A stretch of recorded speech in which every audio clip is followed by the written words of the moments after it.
முக்கால்வாசி பேர் வாழ்க்கையில் நிம்மதியே இல்லாமல் அலைகிறோம்.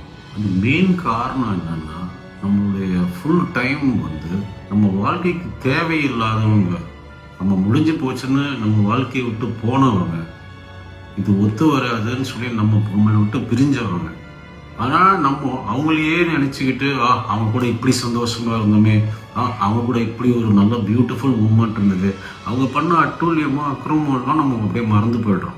அப்படியே நம்மளோட நல்ல மூமெண்ட்ஸ் மட்டும் திருப்பி திருப்பி திருப்பி நினைவில் வச்சுக்கிட்டு படுக்கும் போதும் தூங்கும் போதும் ஏந்திரிக்கும் போதும் இதே வந்துட்டு ஒரு நரக வேதனையை ஆகிக்கிறோம். இதோட பெஸ்ட் வே என்னன்னா, ஒருத்தவங்க உங்கள் லைஃப்ல இருந்து போயிட்டாங்களா, கட் பண்ணிட்டீங்களா, அதோட அவங்கள தூக்கி போட்டுருங்க.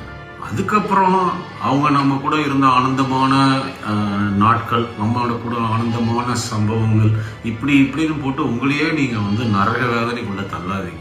பாபா சூப்பர் ஸ்டார் அழகா சொல்வார், நான் இன்னையிலிருந்து உன்னை மனசுல வந்து அழிச்சிட்டேன். ஏன்னா அவங்களுக்கு உங்களை பற்றி கவலையும் இல்லை, நீங்கள் செத்தாலும் வந்து அவங்க வருத்தப்பட போகிறதும் இல்லை.